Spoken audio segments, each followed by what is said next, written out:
নমস্কাৰ 5 মেথ ক্লাছলৈ স্বাগতম আজি আমাৰ বিজ্ঞানৰ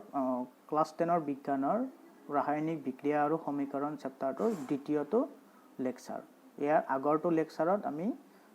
ৰাসায়নিক বিক্ৰিয়াৰ সমীকৰণবিলাক আমি সমীকৰণ কেনেকৈ লিখে আৰু সমীকৰণবিলাকৰ প্ৰকাৰ শিকিছিলোঁ যে সমীকৰণৰ প্ৰকাৰ কি কি আছিল দুটা প্ৰকাৰ আছিল এটা আছিল সমতুলিত সমীকৰণ আৰু দ্বিতীয়টো অসমতুলিত সমীকৰণ অসমতুলিত সমীকৰণক আৰু এটা নাম আছিল জকা সমীকৰণ জকা সমীকৰণ কাক কৈছিলে জকা সমীকৰণ কৈছিলে যে যিবিলাক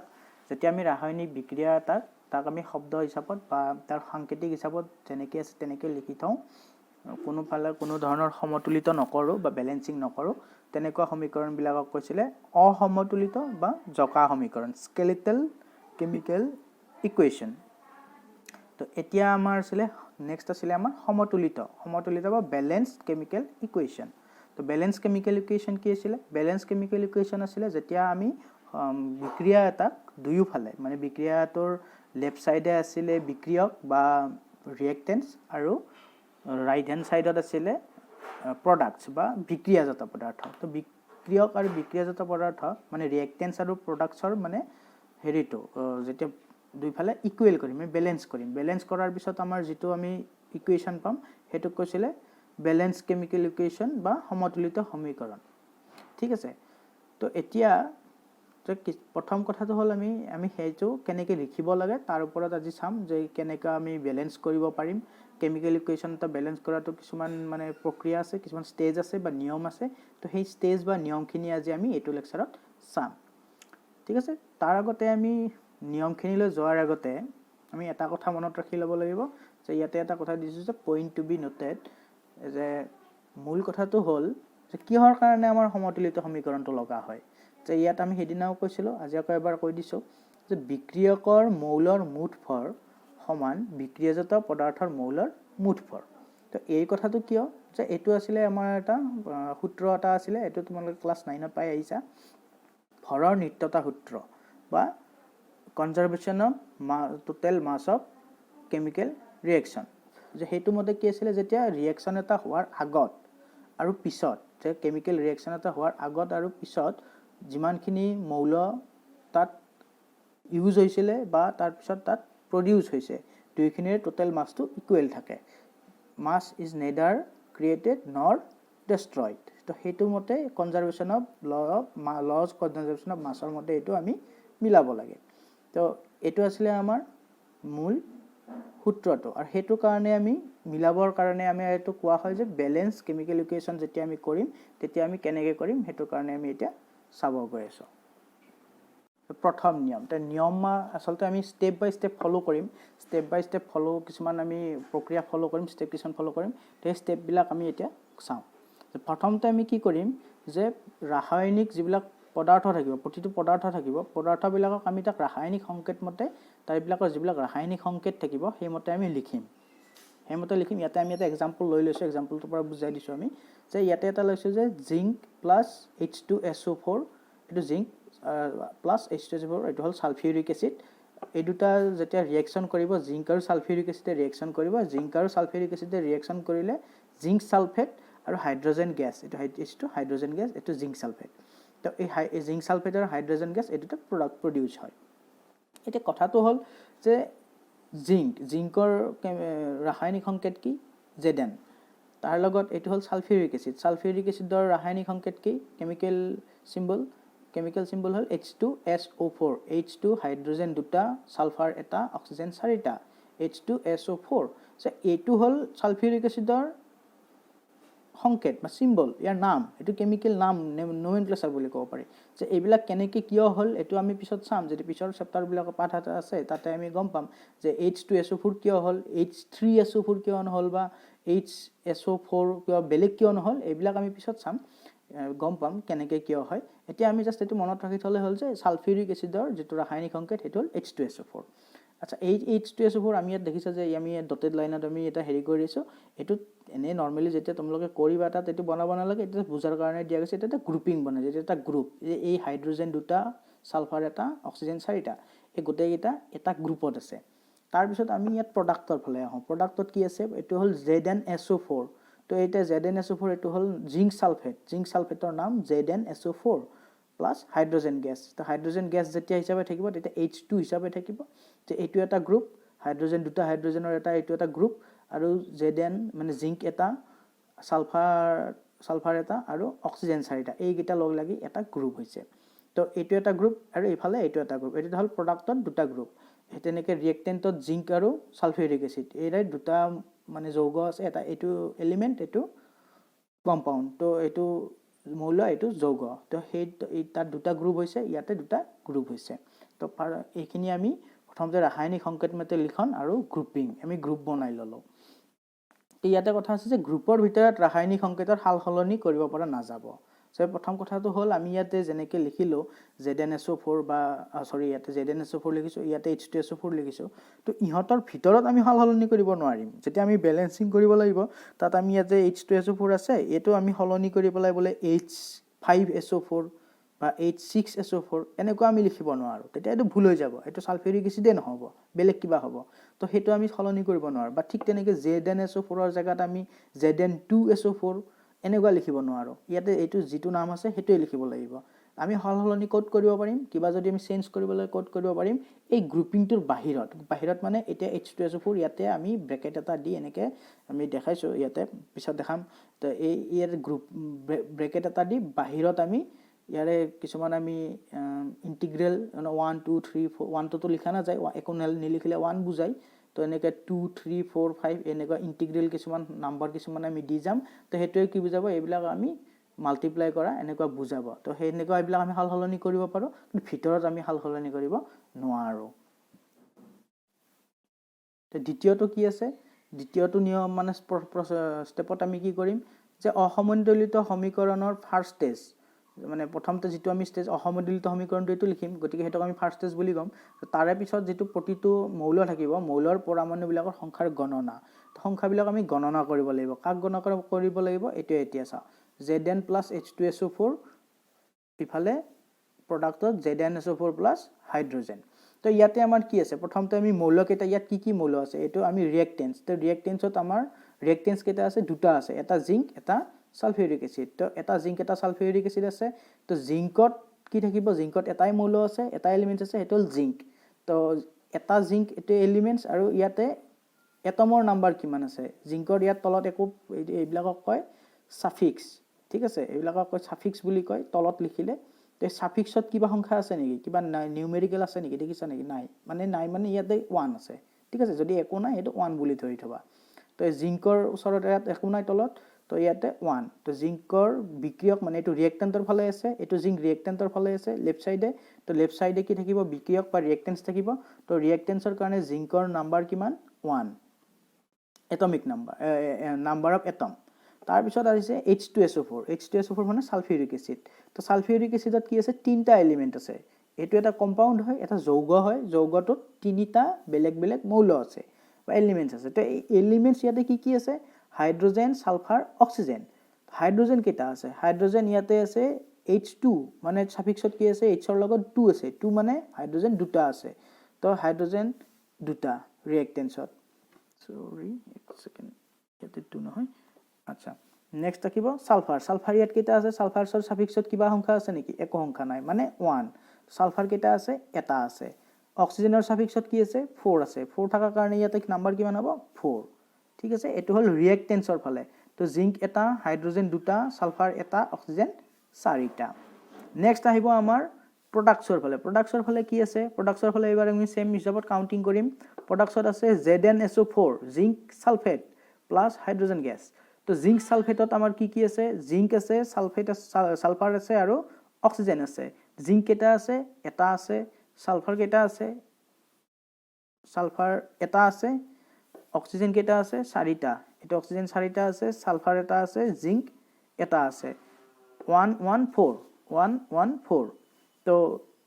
নেক্সট থাকিব হাইড্ৰোজেন তো হাইড্ৰোজেন কেটা থাকিব হাইড্ৰোজেন দুটা আছে তো ইয়াত দুটা লিখিছো এনেকুৱাকে আমি কাউন্টিং কৰি ল'ব লাগিব যে দুই ফালে এটো ইয়াতে তো ব্যালেন্স হৈ আছে অলৰেডি তোমালোকে দেখিবই পাইছা কিন্তু এনেকা বেলেঞ্চ হৈ নাথাকাবিলাকতো ইয়াতে জাষ্ট আমি এইটো জাষ্ট হেৰিটোহে লিখিছোঁ ইয়াত একো কৰিব লগা হোৱা নাই অলৰেডি বেলেঞ্চ হৈ আছে সো আমি বেলেগ এক্সাম্পল এটা অলপ পিছৰ ফালে চাম যে ইয়াতে এইটো জাষ্ট তাৰ চিম্বল এইটো তাৰ জাষ্ট চিম্বল এইটো হাইড্ৰজেনৰ চিম্বল এইটো জেডেন সালফেট মানে জিংক সালফেটৰ চিম্বল এইটো সালফিউৰিক এসিডৰ চিম্বল তো এই প্ৰথমতে লিখোতেই ইয়াত বেলেঞ্চ হৈ আছে সো ইয়াত আমি বেলেগ একো কৰিব লগা হোৱা নাই কিন্তু আমি নেক্সট বেলেগ এক্সাম্পল লৈ চাম এবাৰ আমি লৈছো এটা বেলেগ তো এবাৰ লৈছো আমি iron Fe + H2O Fe3O4 + H2 এটো আমি লম তাৰ আগতে আমি তাৰ প্ৰসেসটো চাম আমি নেক্সট স্টেজত কি কৰিম আমি আগতে কৰিলো যে মৌলবিলাকৰ সংখ্যা পৰমাণুৰ সংখ্যা আমি গণনা কৰিছো পৰমাণুৰ সংখ্যা কাউন্টিং কৰাৰ পিছত আমি এতিয়া এটমছৰ নাম্বাৰ কাউন্ট কৰাৰ পিছত আমি এতিয়া কি চাম LHS আৰু RHS ৰ মাজত যিবিলাক একে এলিমেন্টস থাকিব সেম এলিমেন্টস থাকিব ইফালে ইয়াতে সেম এলিমেন্টস আইৰন ইফালে ফেৰাম এটো ইফালেও আছে ইফালেও থাকিব তো ইয়াতে আইৰন কেইটা আছে আইৰন এটা আছে লেফট হ্যান্ড সাইড মানে ৰিয়েক্টেন্টছৰ ফালে আৰু প্ৰডাক্টছৰ ফালে কেইটা আছে প্ৰডাক্টছৰ ফালে এটো সাফিক্স 3 সো আইৰন তিনিটা আছে তো ইয়াতে তো বেলেন্স হৈ থাকা নাই তো ইয়াত আইৰন আছে 1 ৰিয়েক্টেন্টছৰ ফালে প্ৰডাক্টছৰ ফালে আছে 3 মানে এটমৰ নাম্বাৰ আছে ইয়াতে প্ৰডাক্টছত ৰিয়েক্টেন্টছত এটা আছে প্ৰডাক্টছত তিনটা আছে হাইড্ৰজেনৰ তো এটো দুটা আছে অক্সিজেনৰ কি আছে অক্সিজেনৰ ইয়াতে তুমি চোৱা ইয়াতে আছে 1 আছে ইয়াতে 4 আছে সো এই দুটা একেটা বেলেন্স হৈ থাকা নাই সো এইকেটা বেলেন্স কৰিবৰ কাৰণে আমি কি কৰিম বেলেন্স কৰিবৰ কাৰণে আমি এটা কাম কৰিব লাগিব আমি লসাগু নিয়ম এলসিএম উলিয়াব লাগিব তো এলসিএম আমি কেনেকৈ উলিয়াম এলসিএম উলিয়াই আমি বস্তুকেইটা বেলেন্স কৰিব লাগিব এটো জানা যেতিয়া দুটা নাম্বাৰৰ আমি একে এটা হেৰি উলিয়াব লাগে মাল্টিপ্লিকেশনত উলিয়াব লাগে তো আলটিমেটলি হেতুৱে কৰা যায় এলসিএম উলিওৱা যায় তো এলসিএম উলিওৱা প্ৰসেস মতে আমি আৰম্ভ কৰি যাম কেনেকৈ এলসিএম উলিয়াম তো ফাৰ্ষ্টতে আমি ডাঙৰটোৰ পৰা যেটো সবতছে ডিফাৰেন্স বেছি আছে অক্সিজেনৰ একফালে 4টা আছে একফালে এটা আছে ইয়াতে এটা আছে ইয়াতে 4টা আছে সো আমি অক্সিজেনৰ পৰা আমি আৰম্ভ কৰিম অক্সিজেনৰ পৰা আৰম্ভ কৰোতে আমি কি দেখিলো যে অক্সিজেনৰ পৰা আমি আৰম্ভ কৰিম কেনেকৈ যে LHS কি আছে LHS অক্সিজেন 4টা আছে এটা আছে আৰু RHS 4টা আছে তো LHS তো 4টা হ'ব লাগিব 4টা হ'বৰ কাৰণে আমি কি কৰিব লাগিব 4টা হ'বৰ কাৰণে আমি যেটো H2 আমি কৈছিলো যে গ্ৰুপ কৰিব লাগিব তো গ্ৰুপিংত আমাৰ হাইড্ৰজেন এটো ওয়াটাৰ সিম্বল অফ ওয়াটাৰৰ সিম্বল তো গ্ৰুপিংত আমি অকল অক্সিজেনক মাল্টিপ্লাই কৰিব নোৱাৰো আমি কি কৰিব লাগিব আমি গোটেইটোক একেলগে মাল্টিপ্লাই কৰিব লাগিব কিহেৰে 4 এৰে এটো 1 আৰু 4 ৰ এলসিএম কিমান হ'ব 4 তো 4 যেতিয়া হ'ব আমি 4 এৰে এটোক মাল্টিপ্লাই কৰিব লাগিব একেলগে গ্ৰুপত মাল্টিপ্লাই কৰিলে কি হ'ব হাইড্ৰজেন 4 * 2 দুটা হাইড্ৰজেন আছিল 4 * 2 8 আঠটা হাইড্ৰজেন আৰু 4 * 1 এটো ইয়াতে 1 আছে একচুয়ালি 4 * 1 4টা অক্সিজেন তো এতিয়া LHS ত অক্সিজেন 4টা হল 4 এৰে মাল্টিপ্লাই কৰাৰ পিছত ঠিক RHS ত কি হ'ব RHS ত ইয়াতে Fe3O4 আছিল মানে অলৰেডি 4টা হৈ আছে সো 4টা হৈ আছে কাৰণে ইয়াতে আমি জাস্ট 1 এৰে মাল্টিপ্লাই কৰা বুলি দেখাইছো 1 এৰে মাল্টিপ্লাই কৰিলে কি থাকিব আইৰন 3টা থাকিব আৰু অক্সিজেন 4টা থাকিব তো অক্সিজেন টু বেলেন্স হল oxygen number of oxygen to balance হল এতিয়া আমাৰ বাকি আছে হাইড্ৰজেনৰ কাৰণে কি হৈছিল যেতিয়া আমি আইৰন ওয়াটাৰটো আমি বেলেন্স কৰিব ওলাইছিলো বেলেন্স কৰোতে ওয়াটাৰৰ ফালে ওয়াটাৰ নহয় অক্সিজেনৰ কাৰণে অক্সিজেনটো যেতিয়া বেলেন্স কৰিছিলো তেতিয়া আমি 4 এৰে মাল্টিপ্লাই কৰি দিছিলো তেতিয়া 4 এৰে মাল্টিপ্লাই কৰি দিলে অক্সিজেনটো বেলেন্স হৈ গল লেফট হ্যান্ড আৰু ৰাইট হ্যান্ড সাইডত কিন্তু তাৰ লগতে ৰাইট হ্যান্ড সাইডত কি আছিল হাইড্ৰজেনৰ লগত এনেকৈ হাইড্ৰজেনৰ লগত অক্সিজেনৰ লগত হাইড্ৰজেনো আছিল এটো ওয়াটাৰত হুমাই আছিল তো ওয়াটাৰত হুমাই থাকা কাৰণে যেতিয়া এটো 4 এৰে আমি মাল্টিপ্লাই কৰি দিছিলো 4 এৰে মাল্টিপ্লাই কৰি দিয়াৰ লগে লগে অক্সিজেনৰ লগতে হাইড্ৰজেনটো ডাবলিং হৈ গৈছিল তো ডাবলিং হৈ যাওঁতে কি হল 4 * 2 হাইড্ৰজেন 8 হৈ গল number of atom of hydrogen আৰু ইফালে হাইড্ৰজেনটো 2 দুটা হৈ আছিল সো এটো আমি কৰা ইন্টেনশন নাছিলে নাথাকিলেও কি হল এটো এটা মানে এনেকুৱা যেটো ৰুল মানে গ্ৰুপিং মাল্টিপ্লিকেশনৰ 2 ৰে যদি আমি ইয়াত AB টোত মাল্টিপ্লাই কৰি দিও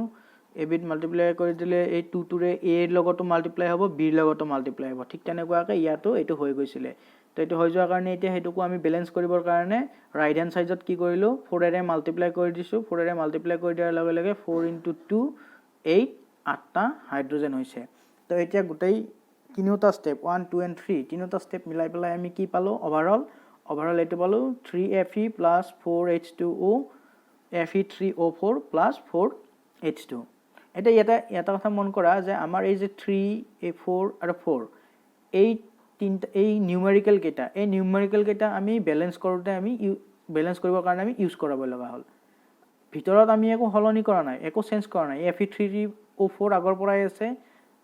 তেনেকৈ আছে ইফালে হাইড্ৰজেনৰ দুটা অক্সিজেন এটা ওৱাটাৰৰ এইটো সিম্বল এনেকৈ আছে তেনেকৈ আছে তো এইবিলাক ভিতৰত একো হলনি হোৱা নাই হলনি কি হৈছে এই বাহিৰৰ ফালে এই গ্ৰুপিঙৰ বাহিৰত 3 4 আৰু 4 এইকেইটা নিউমেৰিকেল আমি মাল্টিপ্লাই কৰি দিছো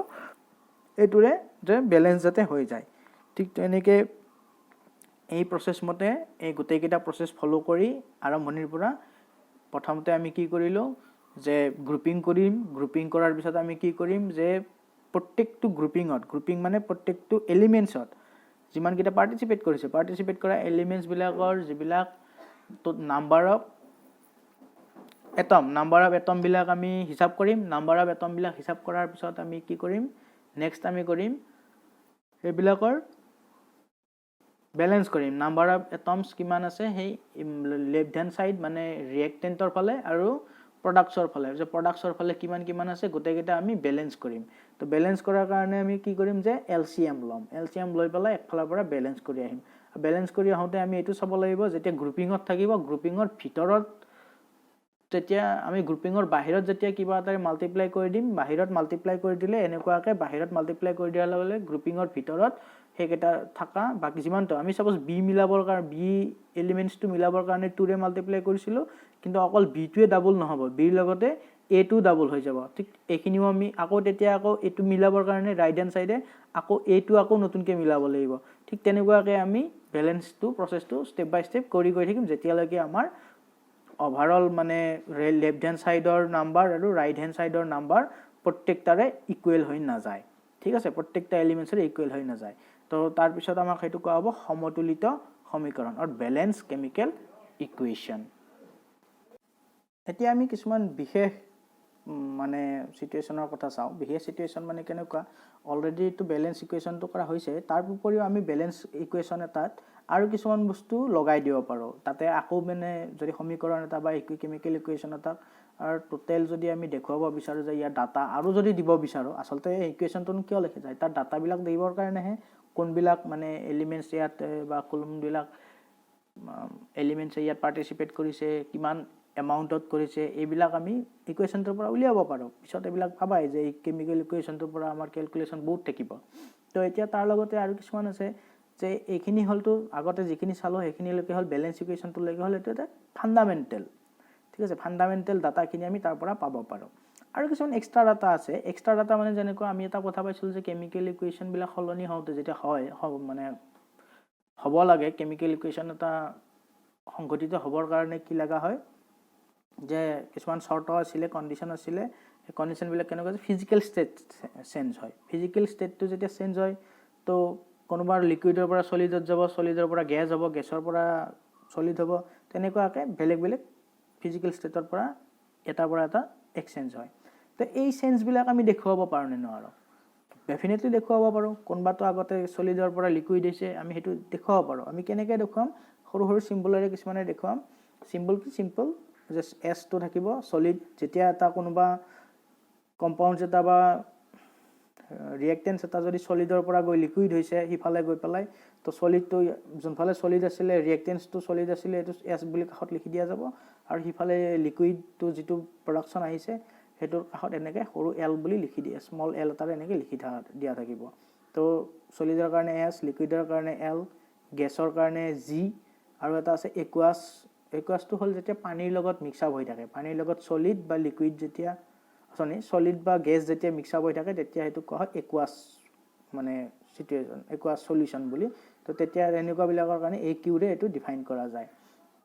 আৰু আছে কিছুমান বিশেষ বিক্ৰিয়া আছে যে বিশেষ বা বিক্ৰিয়া মানে এক্সপেৰিমেন্টাল হয় বা